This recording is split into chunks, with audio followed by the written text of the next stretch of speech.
What's up? BigH Trucking coming to you from Terminal. Pittston Terminal. I don't know if it's Terminal 2, 3, whatever it is. It certainly isn't the mothership. Anyway, the reason why I'm here is, if you guys saw my previous video, I had a knock sensor issue, which I thought was resolved as they put a new one in. Gave me a software update. Yesterday, driving down the road, across 90, I encountered a check engine light, and about a half hour later, I had a warning sign come up. You have to regen your truck, otherwise you're going to go into limp mode. Or what do they call it? Regen, and God, it's on the tip of my tongue. Anyway, you guys know what I'm talking about. So I pulled over naturally, did the regen, took about 45 minutes. I was about 120 miles away from the 90, stayed at a pilot, and the 90 was about a mile away. Check engine light stayed on. My only course of action was to make sure I dropped the load, bring back the trailer. I'm waiting on the washout line right now because I do the right thing. Filled it up with fuel and then proceeding to wash it out. I'll drop it off. Then I'm going to go over to Bay 30 and they're going to run a scan on it. Ultimately, I'm going to have to bring it back to Peterbilt. But this morning, I had to do another regen. This one took about an hour and a half.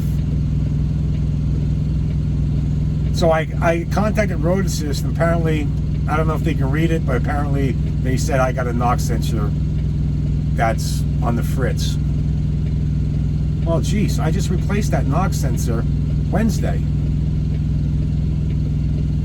It's the first time in a year and change that the Black Mamba has given me problems. I'm not too happy about it because it's taking money out of my pocket. Things happen. It's mechanical. I get it. Don't you guys say a Freightliner is better because it's not better. I saw a prime Freightliner the other day on 80 getting hooked with a trailer. So it's mechanical. These new EPA guidelines with all this emissions garbage is causing these trucks, and they still 18 years later, and they still haven't figured out how to deal with these with the low sulfur. The fuel sucks because it's low sulfur. It's supposed to be better, but my DPF filter, for some reason or another, is absolutely getting clogged. There's no way in the last 4 days I had to do 3 regens. There's no way. Something is not right. Obviously, it's sensor related. So, like I said, as soon as I drop this trailer, I'm gonna go get it scanned. They'll give me a printout. Then I'll ultimately have to go to the Peterbilt up here in Bartonsville. That's probably the closest.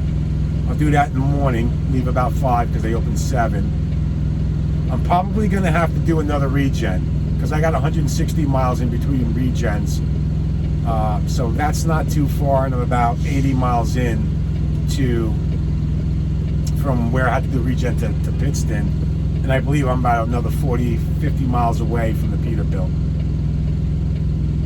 So I'm going to have to find a safe location. I'm going to be, obviously going to be bobtailing. I'm not going to be having a trailer, so that helps a lot.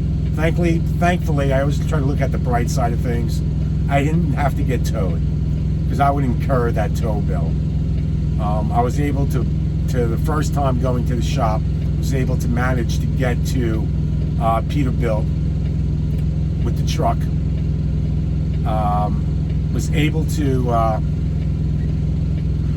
my green light for the washout has occurred. So, no tow bill. I'm trying to get my code in here.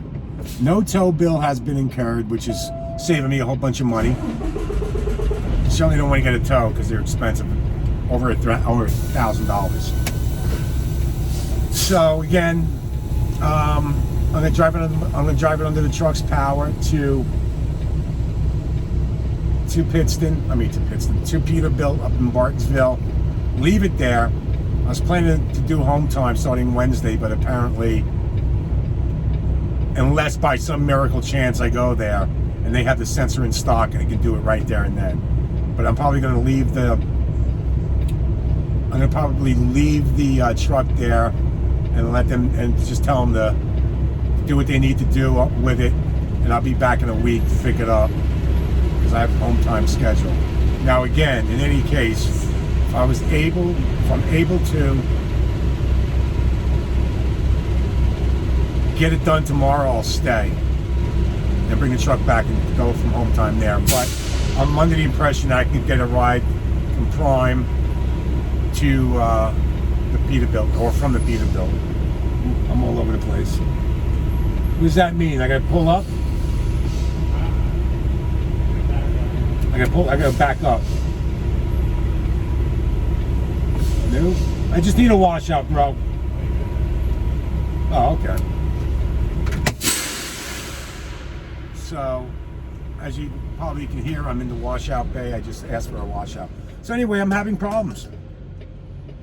It sucks because, thankfully, I was able to cut a check last week because it happened on a Tuesday night going into a Wednesday. So I was able to get 2 trips out of this, about $3,000 or so. Just had a nice trip.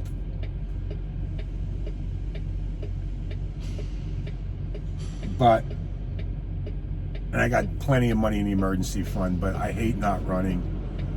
But this is part of trucking, right? We're all gonna deal with this sooner or later. But I just can't believe this was supposedly fixed last week. I mean, is it just dumb luck that they put a bad sensor in there? Possibly, obviously, right? Because it's a knock sensor, it's a knock sensor. Anyway, I'm going to find out more in a few, and we'll keep you guys posted. All right, guys, stay safe, make great decisions, and you're in this business to make money, so make it. Run like Forrest Gump. Run. Enjoy.